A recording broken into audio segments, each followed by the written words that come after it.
35 pretenzijas. Šajā nedēļā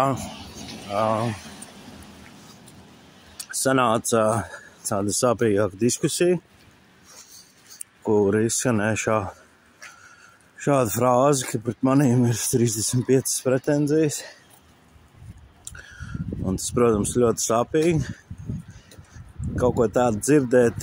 Un, man liekas, jebkurā apstāklī vai vietā, vai tu kaut ko vadot, vai kā, bet manā gadījumā tas ir vairāk ģimenes kontekstā. Bet man tas ļoti lika domāt par vārdu pretenzijas. Un tā definīcija ir pieprasīt pēc kaut ko tādu, uz ko tev ir tiesības. Un tad šis jau ir baigais materiāls, par ko domāt. Tas ir viens. Otrs ir, kā tu zini, ka tev ir kaut ko tiesības. Vai kas tev pilnvaro uz kaut ko tādu.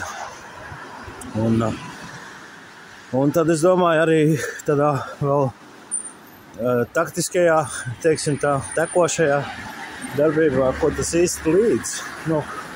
Pretenziju, vai viņa uzlabo to dzīves kvalitāti, situāciju, problēmu un tā tālāk.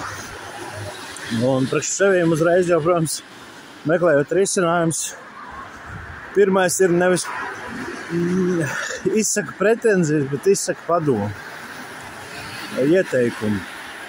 Jo tas ved uz to, kad to var izsināt un arī iezīmē to, kādā veidā to darīt. Tas ir viens.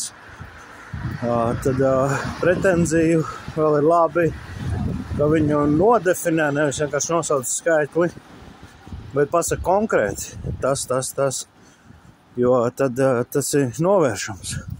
Protams, manā gadījumā tur nebija tiešām burtiski tas tā domāts, tur vairāk bija doma, lai man sāpinātu un uzķertu kaut ko tādu, kas nav forši, jo, zin kā, tu centies, tu kaut ko dari, tev brīžam liekas, ka tu kaut ko varbūt pat pa daudz, kaut ko centies darīt to, kas tev nebūtu jādara. Un es savā ziņā ar to esmu mierā un ir, protams, kur es daudz ko krīt cauri. Jo es gribētu būt kā Kristus, bet es neesmu. Un man liekas, ka vienmēr elpoju vēl. Ne jau, es vaļēju vajag tādu. Jā, katrā ziņā tas diezgan daudz ko liek domāt. Un dienas beigās jau,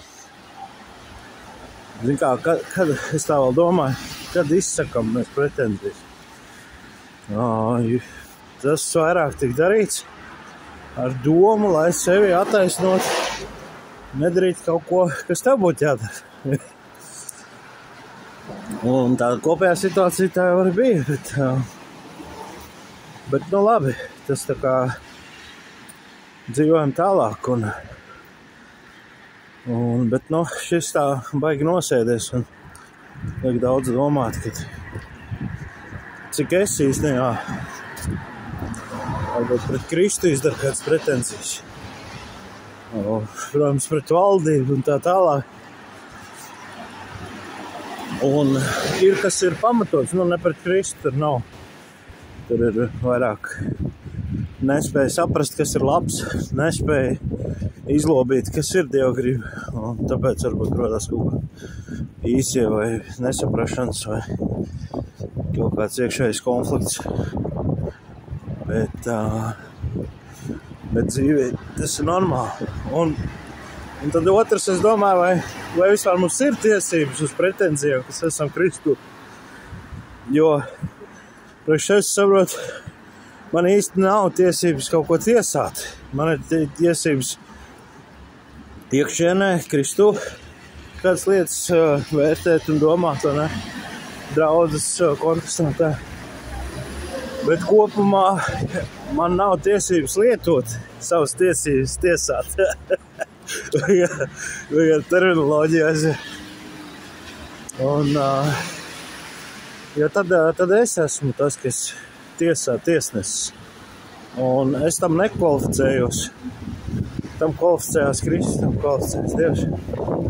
Un tieši tāpēc ir jāatstā viņa rokās šī varēšana tiesāt, izlemt, un otrs arī, ja pa ceļam koriģējās un viss mainās, tad tu neesi izteicis spriedumu. Kur atkal tev varbūt ir jāprasa piedošana. Kā? Tā kā tur diezgan daudz lietas ir, bet tad ir tas dvēseliskais aspekts. Ar kādu motīvu cilvēks to dara, ka viņam tiešām viņš grib iestāties par svarīgām lietām, vai dienas beigās pliks egoisms tas ir. Un to jau var ātri, protams, pēc tiem motīviem sazīmēt, saprast. Jo tādā darba kolektīvā es redzu, ka ir labi pacelt pretenzijas, ja tiek darīt kaut kādu pārestību. Un vēl jau vairāk, ja tas skar vairākus, nevis vienu individu varbūt. Personīgi tev, ne, jo Pāvils mūs pēc, ja tu esi Kristu, viņš citreiz aicina mūs panest kaut kādas pārestības, kur teorētiski mēs varētu celt pretenzijas. Bija kā piemērs, tur bija par tiesāšanos, ka bračka tiesājās un tā tālāk kādu, ko jūs rādat zāru, ne? Kad tehniski pēc pasaules, pēc burti, pēc likuma tu drīkst to darīt, bet reāli mīlestībā Kristu kāds sakars ar kādu autoritāti, Tagad. Tas liek, man liekas, katram, ja tu tā atvērtus to skaties, ir pārvērtēt, paskatīt, izvērtīt to.